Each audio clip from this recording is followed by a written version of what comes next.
पृथ्वी की आंतरिक संरचना का भाग 3 हम करने जा रहे हैं। मैं doctor Sandeep Yadav, associate professor in geography, government college Gondia.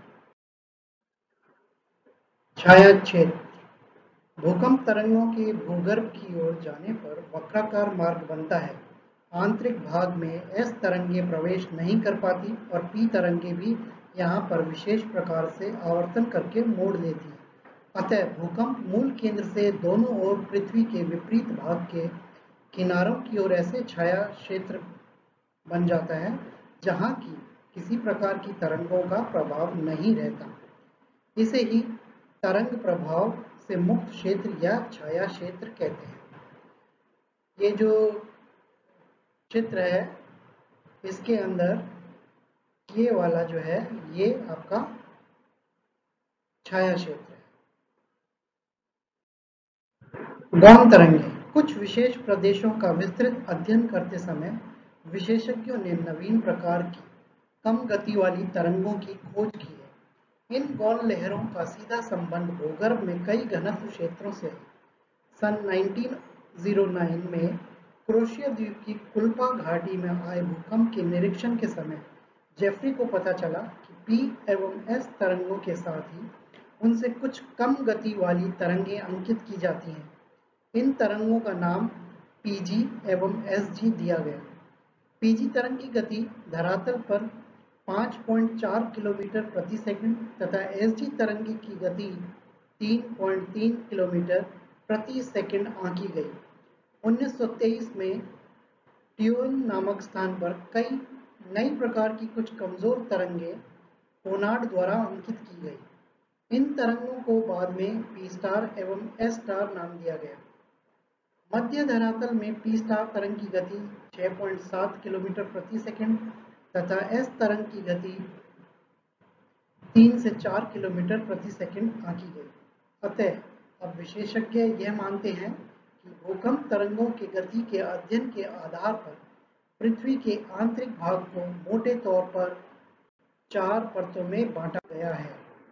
ऊपरी परत सन 1909 में क्रोशिया में आए भूकंप के तथ्यों एवं विशेष तरंगों पीजी एवं एसजी का अन्य भागों में अध्ययन कर पता लगाया कि धरातल की ऊपरी परत में ग्रेनाइट जैसी चट्टानें अधिक पाई जाती हैं, जहां का घनत्व 2.7 है।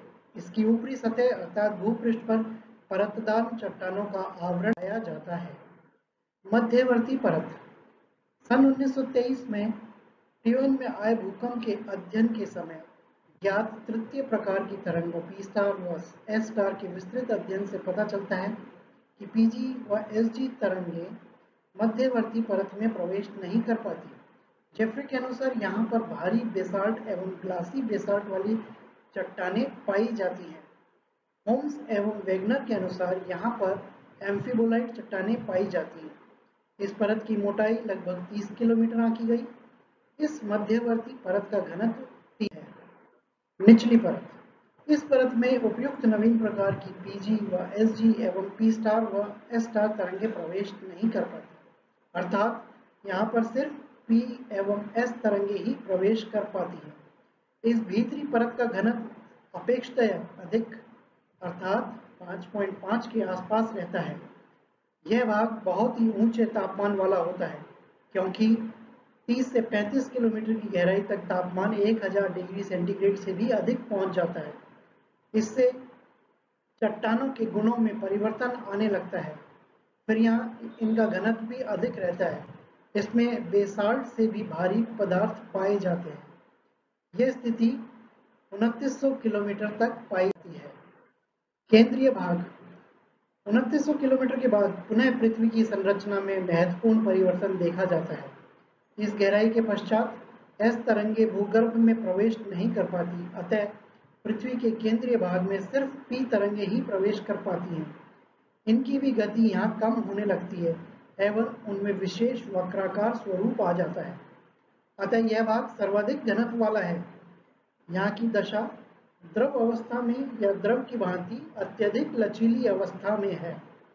इसके साथ ही एक विशेष बात ध्यान देने योग्य है कि पृथ्वी का केंद्रीय भाग चारों ओर से अनंत भार से इस भांति दबा पड़ा है कि वहाँ की तरल या द्रव अवस्था भी लचीली तो होगी, पर वह अत्यंत दृढ़ता से ठोस से भी कठोर रहेगी।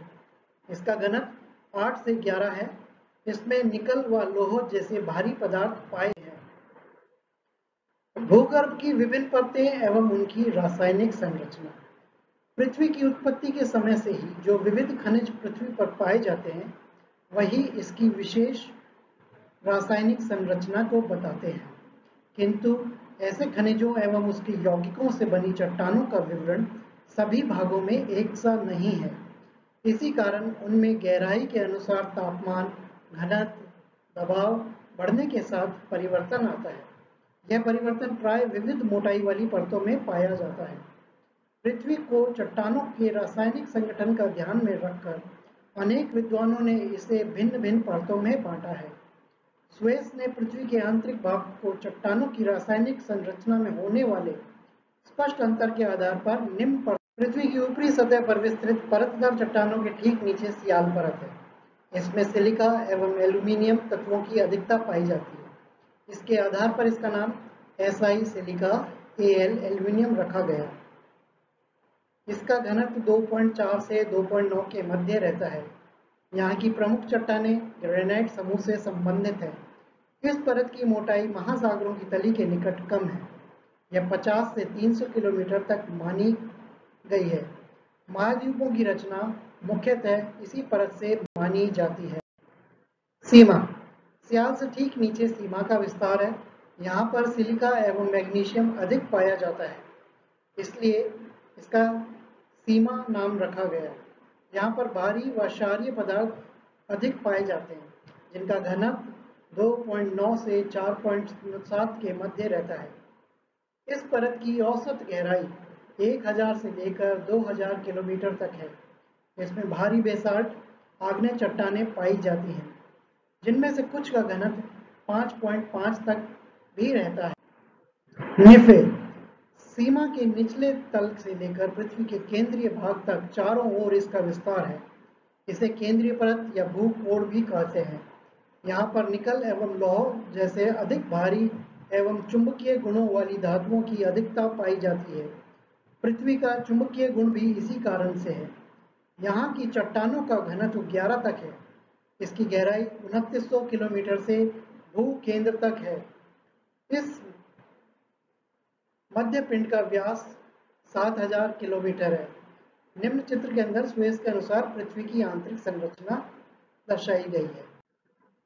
यद्यपि स्वेस का यह वर्गीकरण आज भी मोटे तौर पर मान्य है, किंतु परवर्ती काल में ज्ञात होने वाली विशिष्ट एवं स्पष्ट जानकारी के आधार पर केंद्रीय परत को छोड़ शेष परतों की संख्या, मोटाई, संरचना आदि के बारे में विद्वानों में मतभेद पाया जाता है।